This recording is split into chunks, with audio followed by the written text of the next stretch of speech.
Welcome back, everybody, to What's Happening in the Hamptons, the show about places to go, people to see, and things to do in the Hamptons.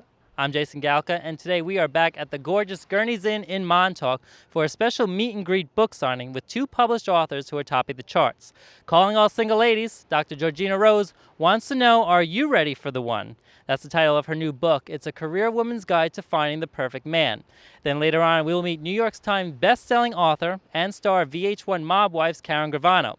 Karen will share her story of what it was like growing up as Sammy the Bull Gravano's daughter. It's all coming up next on an all-new What's Happening in the Hamptons.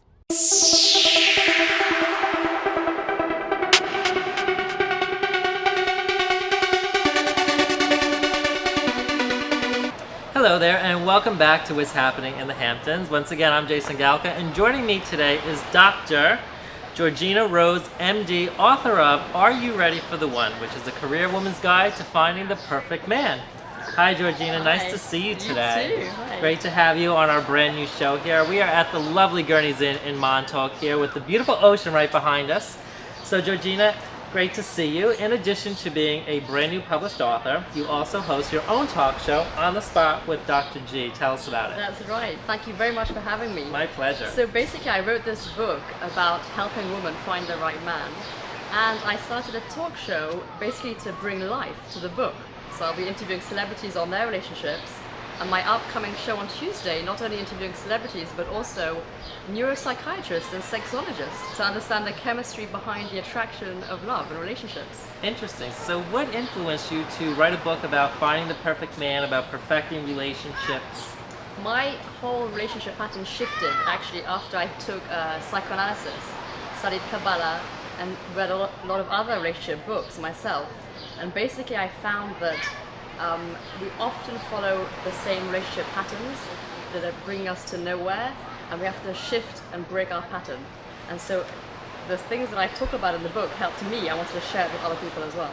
Absolutely. And I actually did read the book myself in a very quick period of time. It is quite a page turner because what I found interesting about it was the real life scenarios that you used. You used real relationship situations from your friends but just changed their names. But also you forced the reader to look inside themselves on a lot of topics. Oh right, that came from the psychoanalysis I did on myself. And I was realizing a lot of the guys that I was attracted to actually were like a father figure image. And only until I understood that, was I able to break that pattern. I was looking up to them, putting on pedestals, and not giving myself enough credit. And that's how I looked up to my father. And so when I made that parallel, and I think it was from the psychoanalysis and remembering dreams that I'd had, I was able to make a shift, and that helped me a lot. So I wanted to really share. It's a lot about working on yourself, understanding why you have certain relationships, and it often comes from childhood relationships, often with a parent or a sibling. Absolutely. And until you understand yourself and have a deep relationship with yourself, it's hard to connect on a deep level with other people.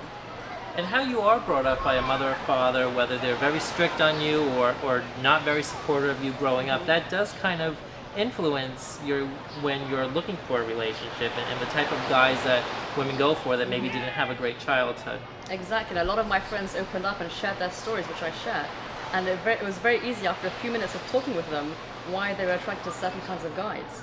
Even if the guys were letting them down or not living up to their expectation, they would, pursue them, and it was just not helpful for them. Well, I've actually taken your table of contents and I've narrowed down some hot topics, as I'd like to call them. Okay. First, I'd like to talk about your one chapter, Prioritize Your Values. Why is this something that's so important when you're searching for the one? Yes, because so many girls have an endless list of things they were looking for in a man. And the reality is you have to adjust your expectations. Nobody's perfect. And you have to realize that there's some key things that are maybe very deep values that are the things you should be looking out for. Someone who's generous, who's caring, who's giving, who's even ready to commit, as opposed to somebody who's good looking and wealthy, etc. So it's really to understand what is it that's key for you and to focus on those things and not to look for the minor things that guys don't have. Absolutely. And do you feel that even though many women probably do put looks first on top of their list, that's not always the correct route to go? It's not the correct route to go, but chemistry and attraction is key. So it's a kind of catch-22, because on the one hand, it's very hard to maintain a relationship with somebody if you're not attracted to them. And on the other hand, you can't base it only on that. So there has to be a certain level of chemistry and attraction, but it shouldn't be the focus. Readjust your ego, which is a very touchy subject for, Yes. again, men and women. How do you tell somebody, readjust your ego, your ego's getting the better part of you? This Because we is- all say we don't have one. Yeah, everybody has an ego, some bigger than others. This is probably one of the key points in the book, because every single argument in a couple, any situation in life, and this goes for relationships, business, friendships, even family relationships. It's all about your ego. If you think about it, if you're not agreeing with somebody, you have your opinion. Try to just forget your ego and try to see the bigger picture of the situation. There's no point in having an argument to prove yourself right. Just forget about it. Have peace in the relationship over who's right or who's wrong. And often arguments are about something that the other person's projecting, or about their own difficulty. It might not even have anything to do with yourself. So just keep in mind that very often ego takes the better half of all of us. Absolutely. And in writing this book, did you discover a lot more about yourself that you maybe weren't conscious to prior to? Yes, absolutely. Actually, I really discovered it prior to writing the book, and it was all with the psychoanalysis, Kabbalah study, reading other self-help books, and putting all of my friends' stories together that I understood more about myself. And the dream section is also very key, because the whole work on yourself makes you dream more, and interpreting your dreams just generally gives you a better understanding of who you are. And I continue to learn about myself, and I continue to try to apply my own rules as well.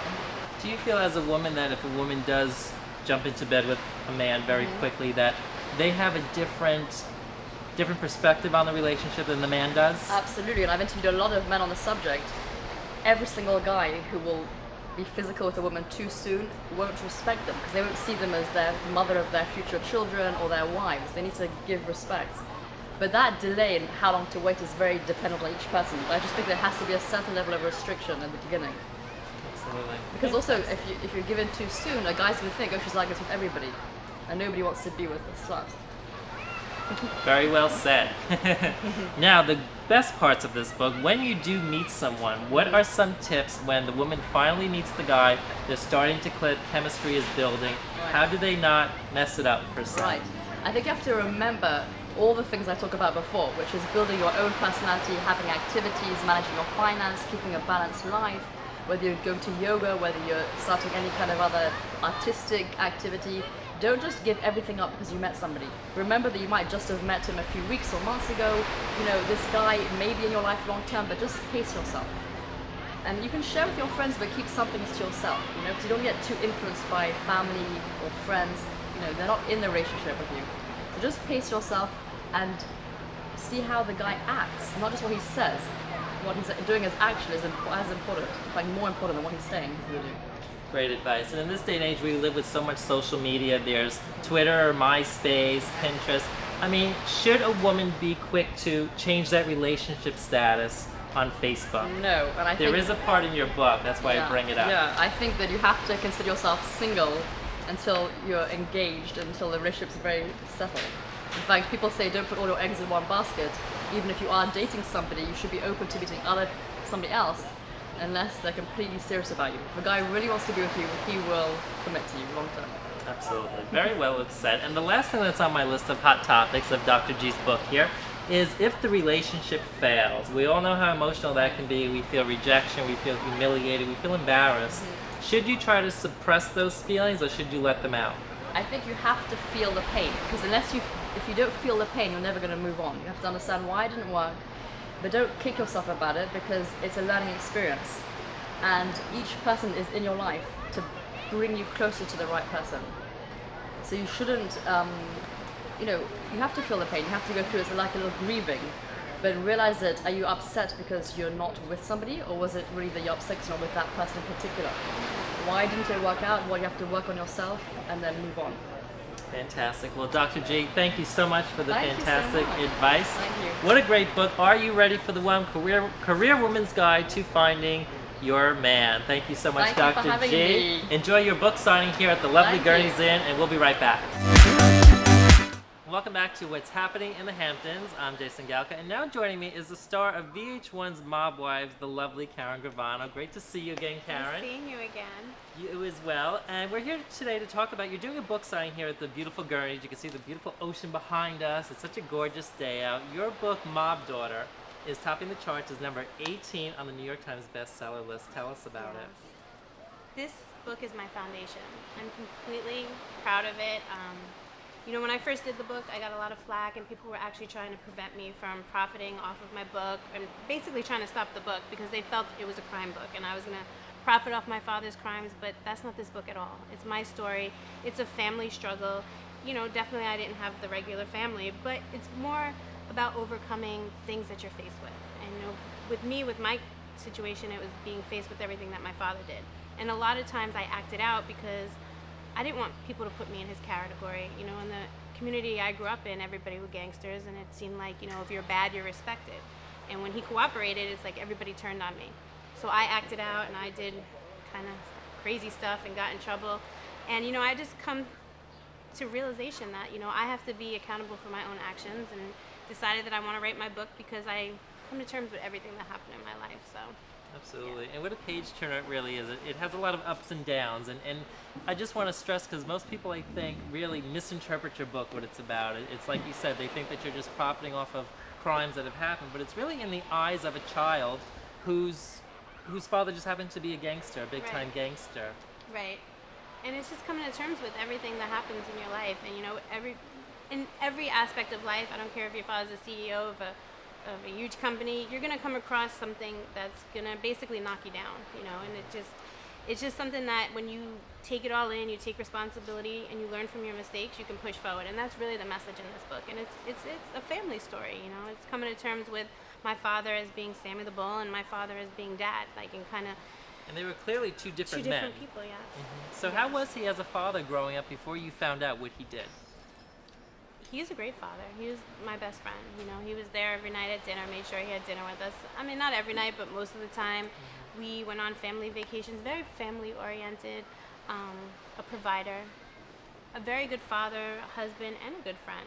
Outside of just being a gangster, like a lot of people look and say, okay, he had all these men and he was the boss, but no, even the people in his crew, I guess you can say, became his family. And he did anything necessary to help take care of people. And I don't mean as far as commit crimes and stuff. I just mean just be there. If someone's sick, he's at your bedside. So that's the Sammy I know.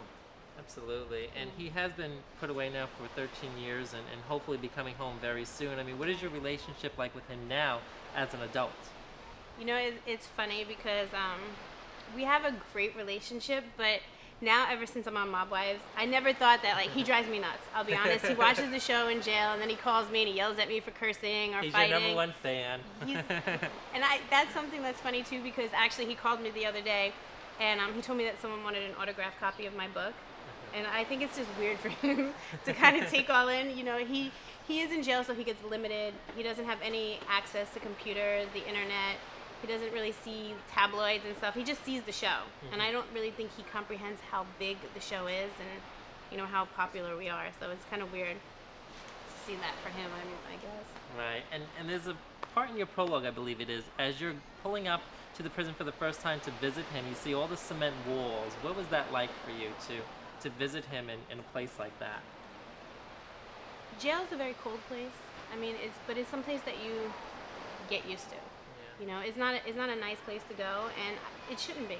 People are there for a reason. They did something wrong. They committed a crime, and you have to learn from your mistakes. So, I mean, I don't want to sound like, oh, I'm a victim. I pulled up. It was just this horrible place, but it is a horrible place. And if you go there and you see the situation, and for me, taking my daughter and my nephew there, I was petrified at first because I didn't know how they were going to act. They didn't know their grandfather really, and especially where he is, it's maximum security. So we went there, and we actually have a really good visit. Once you're sitting down, you forget about the walls, you forget about the guards, you're just, in tune to your own conversation. And one thing about prison is there'll be other visitors, but you learn very quickly that you just pay attention to the person in front of you. And, we had a great visit, and you kind of block out everything, but when you leave, you know that you're leaving someone you love somewhere, and, the reality is, if you do crime, you're going to wind up behind bars eventually.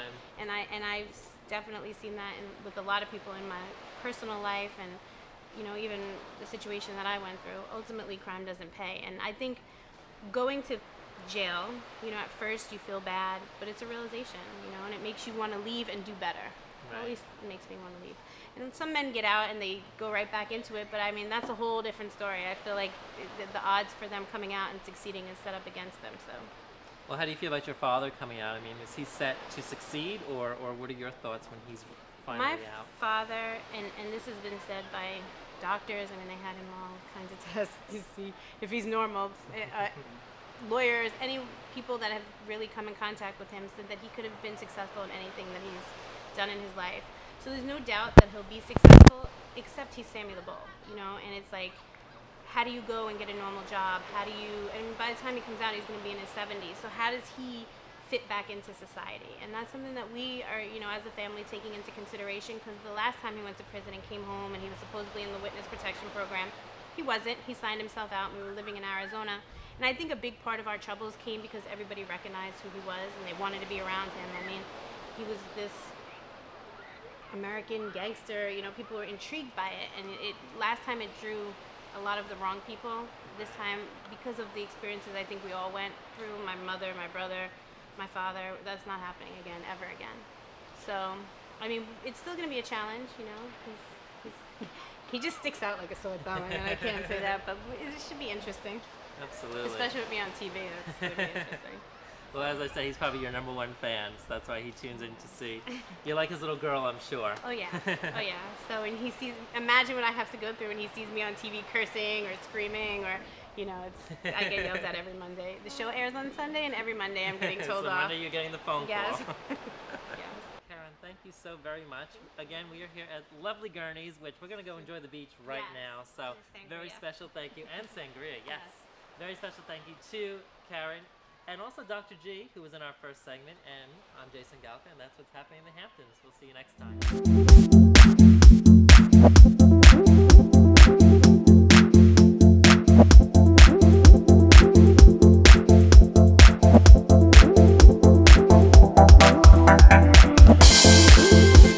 So joining me right now is Katya Bishkova, and as I said, I can say that because she is Russian and I am Polish, so it's very similar. How are you tonight? Very good. I'm very happy to see you guys here and all these people and all these amazing artists from all over the world. We have 13 artists here tonight and 10 of them are actually here. So it's totally Meet the Artist event with the celebrities and a lot of amazing arts. And the 10 that are here are the finalists in this competition. Yes, exactly. We received lots of amazing artworks and 3 judges of the competition selected 13 best artists and 3 of them will gonna get cash prizes tonight. Fantastic. And I should mention this because you are the creator of the art sprinter of this fantastic competition with all this fantastic art. You must be an art lover. Absolutely. I'm an art lover and I also have background in journalism. That's why I'm using my skills to promote artists and to get as much exposure for them as possible. Because as a young artist, you need to be noticed by critics, by media people, by possible buyers. Absolutely. And we've been walking around. We see a lot of fantastic paintings and sculptures. I mean, what goes into planning an event like this? What did you say? How much? What goes into planning an event like this? You know, 1, 2, 3. Okay, take your time. Okay, let's try again. Okay. Basically, like, what's the work that you have to put in to make this happen? I didn't get it. Why or what? What's the What work? goes into it? Like the timing and everything that goes into putting it together to make it happen. Like, how time consuming is it, and like, what's your passion and your drive to make this night happen? Okay, now I got it. So it took a lot of time and effort to put it together because, first of all, it's international competition and it's kind of difficult to work with artists from all over the world. Some of them don't know English, but they still submitting their artworks. And I have to write interviews with each finalist. So some people, they don't know English, so we're like talking in the different languages and we're still working. And also, you know, all this shipping situation, these are more than 25 pieces of art. That's tough, but it's cool. You got your work cut out for you. You're doing a fantastic job. Things are just getting started. The place is getting packed, so let's go check out some more of this fantastic art. Katya, thank you so much. Thank you for being here. Thank you. And welcome back to What's Happening in the Hamptons. We are at the Art Sprinter International Art Competition today, and joining me right now is one of the judges, Nicolette Ramirez. Nice to see you, Nicolette. Good to meet you as well. Thank you very much. So tell us, as a judge this evening on this amazing art, what are you looking for as a judge? To tell you the truth, I don't want to be rude here, but it's like porn. When you see good art, you know it. So there were a lot of submissions, and basically the ones that stood out are the ones which have that little bit of oomph. And it's curious, but you ask people what they like in the exhibition, and almost all of us concur on the people that are actually doing something interesting. Very interesting comparison there, I must say. Well, wink, wink. And you've been working in art for many, many years, promoting other artists as well. So what is it that you love about art? I mean, I love that art is something universal. You know, one of our artists, Karen Clardy, she works in South Carolina, and she's painting some hip-hop stars. And many people in her community ask her, why do you paint these guys? You know, they have nothing to do with your lifestyle. They don't look like you. And she says, I pick who I'm inspired to paint. And I mean, that's one of the most wonderful things about art, that you basically push yourself to evolve through development of some sort of skill, creativity. Again, do you prefer maybe sculptures over painting? I mean, what is your preference in art? I don't really have a preference. I think any medium can talk to you, can touch you. So anything pretty much. I mean, sometimes people are just living their lives, and it can be a work of art. Fantastic. Well, best of luck tonight in judging. Your work is certainly cut out for you because there's a lot of great art here tonight. So, Nicolette, thank you very much. Thanks for being here. Thank you.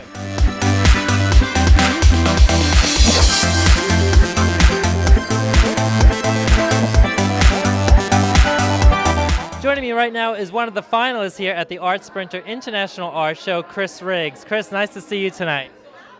Nice to see you also. I'm so happy to be here in the Hamptons. Fantastic evening.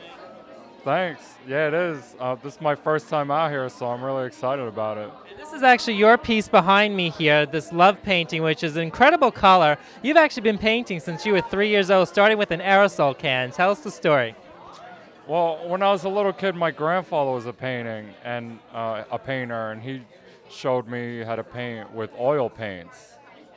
But later on, you know, being a kid in New York, sooner or later, you know, you get some friends who are like, here's some spray paint, and then that's how that starts, you know. So you traded in the aerosol can and picked up a paintbrush. Later on, you know, maybe from like 11 to 17, I was just, you know, painting in like abandoned buildings or train tunnels, just like anywhere I could. You know, when you're a little kid, you don't really have money for canvas or this or that, so you just go find a wall and paint with your friends. But then after that, you know, I started doing canvases, and now I still do, you know, street art murals with spray paint. I also do use spray paint on canvas, but I do both. I do brush and spray paint, and some canvases are spray paint and brush. So tell us about this gorgeous painting behind us here. This I just started maybe 5 years ago. I just started writing love, and you know, people love them, and they started buying them, and I just keep making them. Our bestseller. Yeah, it's been going great. You know, it's just, you know, to get paid to write love it's good. You know, I like to write. This is more like a street type of art, you know, where it's like letters, but it's funny, like people buy them and hang them in their mansions, but it's like you could see it on the street somewhere. So it's like. Fantastic. Best of luck tonight. Thank you very much. And welcome back to What's Happening in the Hamptons. I'm Jason Galka, and we are in Watermill today at the Art Sprinter International Art Competition, which is a really great event because it also not only encourages artists of tomorrow, but it awards them prizes as well to continue with their talent. And tonight, I have Amy Laurent with me, who is awarding the prizes actually to these finalists that are part of this competition. Amy, great to see you. Thank you so much. Good to see you. Thank you. And your show on Bravo, Misadvised, is doing very well. It's in its second season now? Coming up. Yep. Tell us a little bit about it for people that may not be familiar with it. Misadvised is a little show about 3 women who give relationship advice for a living, but it's all about, can we follow our own advice? Can we practice what we preach? Excellent. And in addition to hosting this show, you also have your new book out, 8 Weeks to Everlasting. What can you tell us about it? 8 Weeks to Everlasting is my blood, sweat, and tears. It's my baby. It's a dating guidebook for women about the first 8 weeks of dating. And how can people catch it? Or pick it up, rather. People can order it on Amazon. It's available in Nookbook, Kindle. You can order my rules on iTunes. It's called, again, 8 Weeks to Everlasting. Order it online. It's Every Girl's Dating Bible. So as a relationship expert and offering advice on love, can you find love here at an international art show? You know what? Yes. Actually, what I like to tell people is one of the best ways to meet singles is not going out to a bar or a club. It's actually going to these interesting parties that are a little bit more quaint. And also, too, everybody has things in common here, art. So it's a good segue to talk to somebody that you don't know. Fantastic. And obviously you're here tonight. As I stated, you're giving away the prizes tonight to the contestants. Do you have a love for art? Which like your favorite form of art? I have a love for art. I love everything expression, sculptures, painting, music. I think that the people here today and the contestants are very talented. And I have to say what I love about this event is that it's an open call, meaning you don't have to be at a certain level. Everybody's competing against everybody, whether you're a new talent, you're a new artist, or you're seasoned. So I love that, and I'm a big believer in finding new talent this way. Yeah. Fantastic. I mean, the party's just getting started here. We're surrounded by great art, which we'll show you throughout the segment here. Guys. So, if you are single ladies, this might be a place to meet a great guy. Yes. Very artsy. See a few good-looking guys here. Are you single yourself? No comment. Well, you are the relationship expert. Best of luck with your Bravo show and your book. Thank you, Amy. Pleasure meeting you.